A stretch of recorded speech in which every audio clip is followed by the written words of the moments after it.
Hi everybody, welcome. I'm so sorry about the delay in yesterday's video.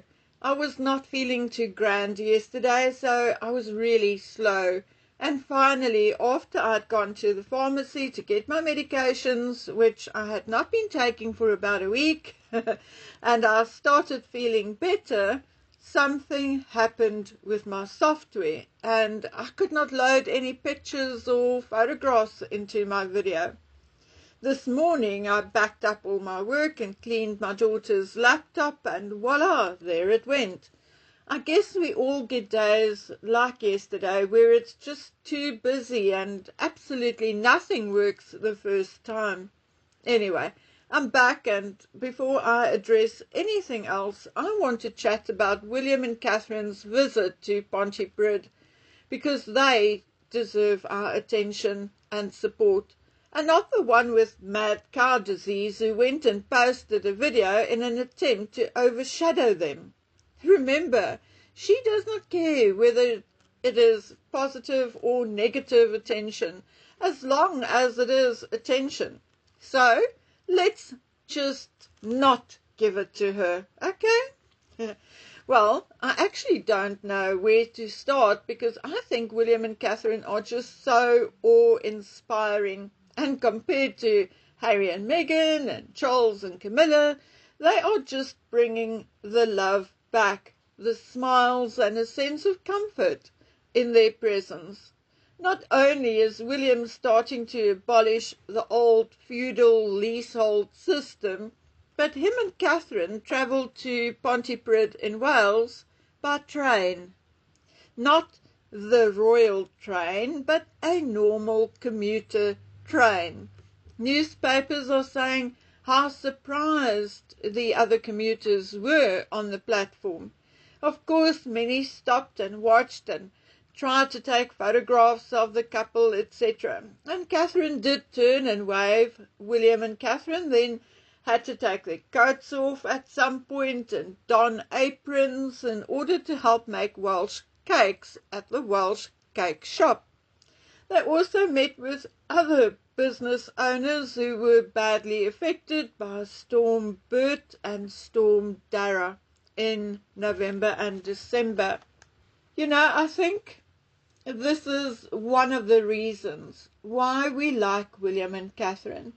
There's just no drama. They just get on with things. If you look past the bodyguards and the photographers, they come across as just another couple. Attractive and well-dressed, but just another couple. There are no airs and graces, no demands or demanding special treatment. They really get down to the children's level, and their interactions with the adults are normal, with a joke or two thrown in, no pretentiousness, no acting, no performance. Every visit by William and Catherine is almost like a visit from a respected family member. You know, on the one hand, I wish William and Catherine could remain the Prince and Princess of Wales forever. And on the other hand, I also cannot wait for them to become King and Queen. As ambassadors and advertising for Britain, you cannot hope for any better.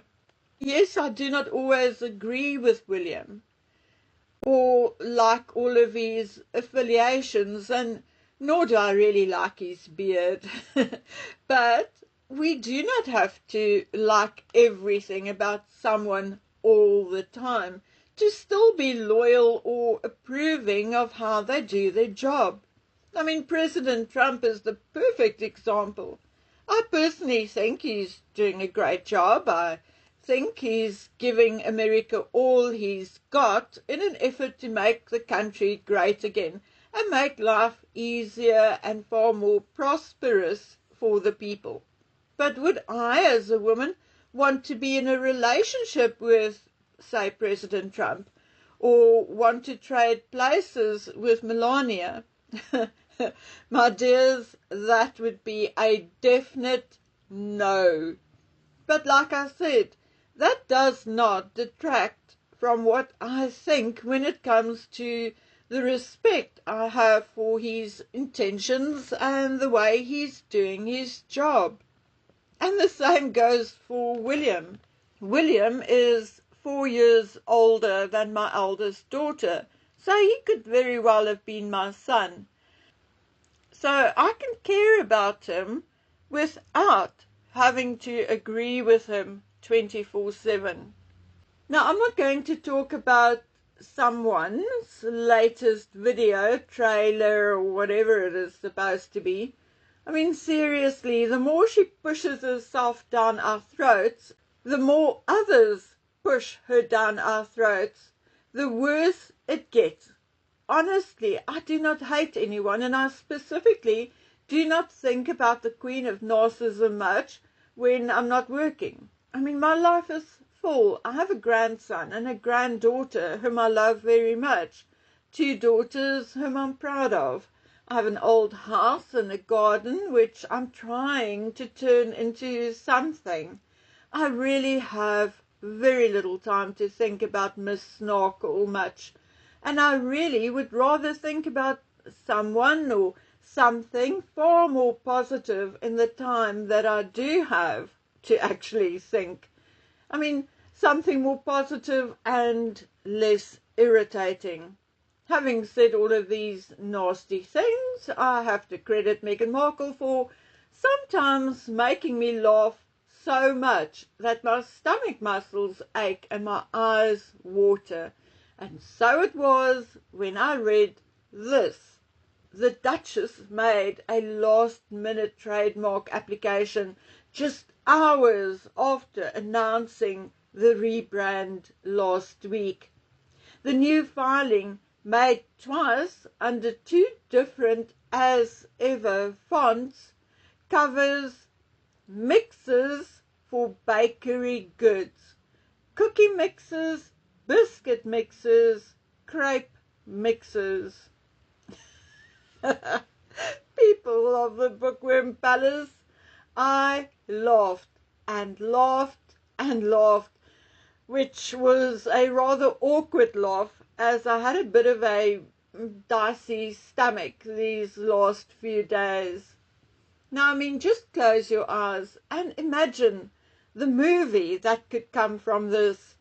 Going from a princess, traveling the world, wearing the most expensive clothing and shoes, riding in a horse-drawn carriage while the people wave and shout, to being the most disliked woman in the world, bar maybe Hillary Clinton.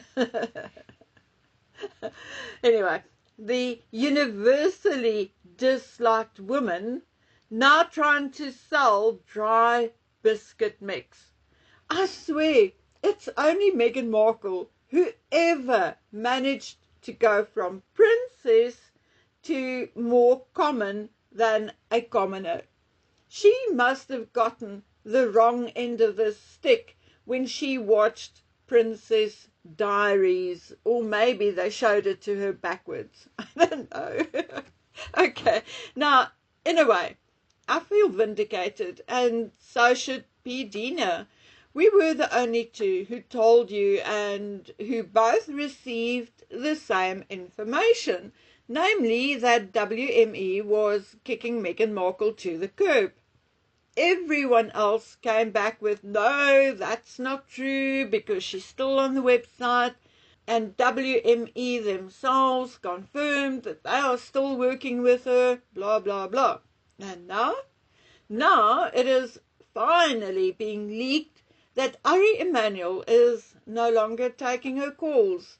I told you at the time that the agreement was that they will not make it too obvious that they are dumping her, to spare her the embarrassment, but that they will instead keep her profile up on their Harry Walker division, etc.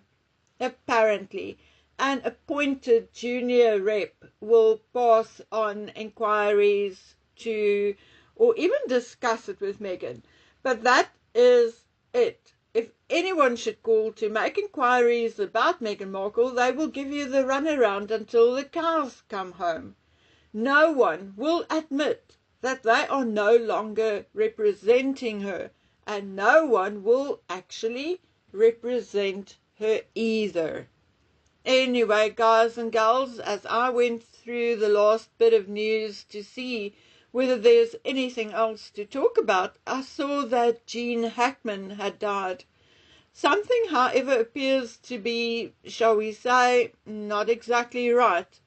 His body was found alongside that of his 63-year-old wife and their dog.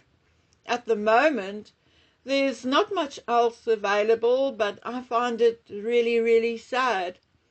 Whether you loved him or you hated him, I don't think there's a person over, say, 25 who has not seen him in one of his movies or a television series or whatever at some point in their lives.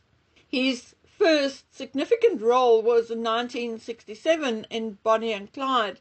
I mean, that was only 4 years after I was born. So I literally grew up with Gene Hackman in some role and in some movie. I think I read that he made something or were in something like 80 movies. So one can say that at 95 he was hardly ever or never out of a job. I'll have a listen tonight and see what has been found so far. Police did, however, say that no one is in danger in that particular area, so I would assume that they likely passed at Mr. Hackman's own hand. But that is just my assumption based on what I had seen so far. But you know, guys, no matter what, this is still sad. It's still someone we're going to think about from time to time when we watch a certain movie, etc., etc. And I'm absolutely sure that Mr. Hackman will be missed. Okay, guys and girls, I wish you well. I'm going to take over the school run this afternoon, so until we meet again on the next one, please take good care of yourselves and each other. Bye.